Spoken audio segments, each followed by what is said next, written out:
Hey YouTube, this is Adventure Vin. Right now I'm at Point Magu, Naval Air Weapons Station, Naval Air Station.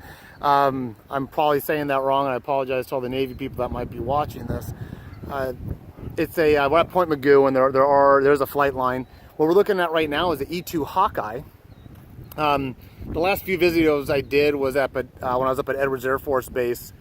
At their air museum, but we were on an RV trip right now, actually heading from my base at March Air Reserve Base in Riverside, California. I had to stop off at Edwards. Now we're at Point Magu. Our final destination is Seattle over this 4th of July weekend. But I saw this aircraft and I thought it'd be kind of cool to explain some of the things to you.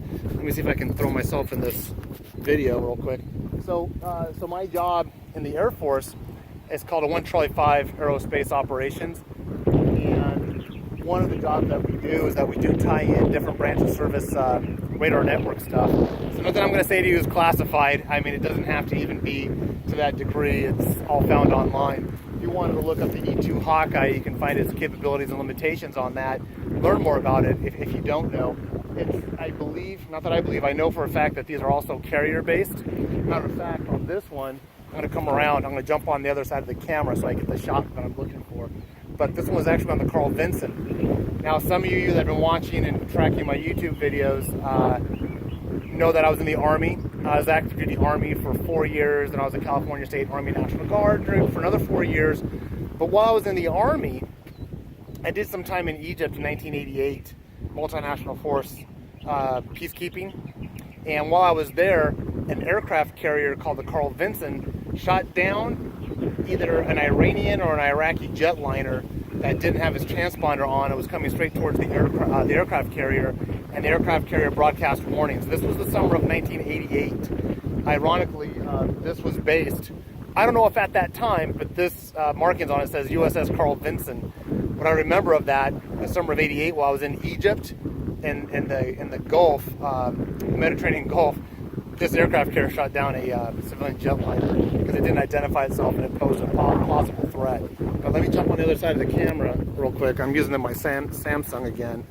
So right there you see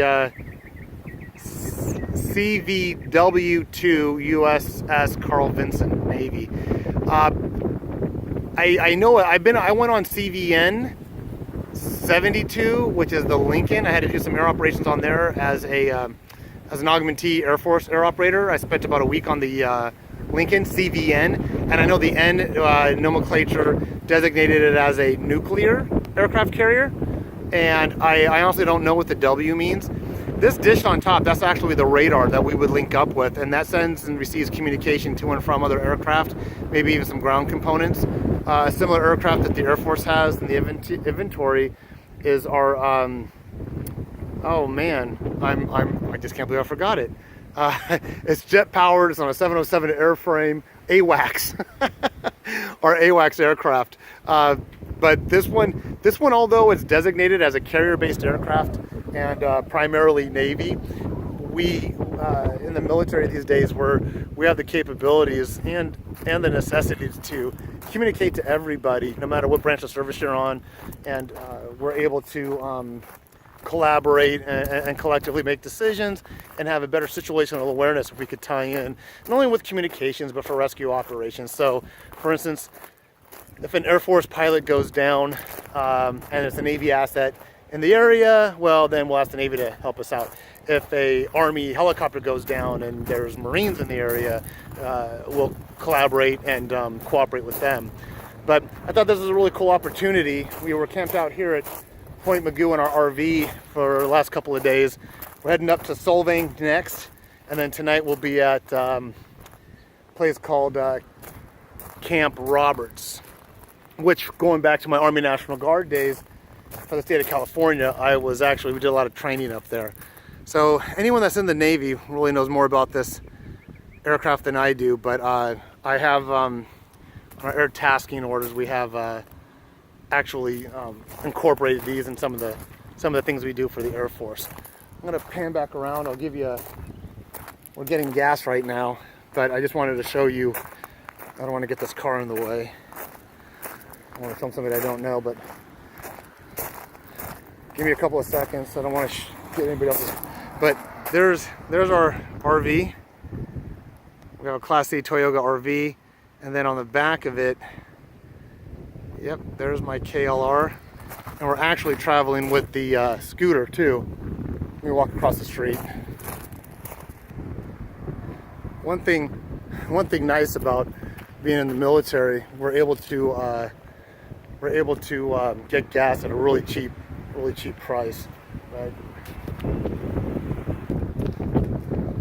So there's what we're towing. There's the my Honda 1986 Elite 250 I've mentioned before in some other videos. Packed up the bikes. There's the KLR. I'll get off on that and probably write it up 101 for a while, and then I'll have my Cena on, and my wife will be talking to that device. The bikes, what we did is kind of cool, is that we bought this additional hitch, so it's an adapter hitch, and I guess if your load's light enough, so this one piece here, this H-looking thing, it goes into the main receiver, and then it extends out right here, and then that's the hitch to our Kenda trailer. And then it goes up for a secondary one, and what this weight is bearing is just simply the bike rack. So we have our bikes there, and the Kenda trailer.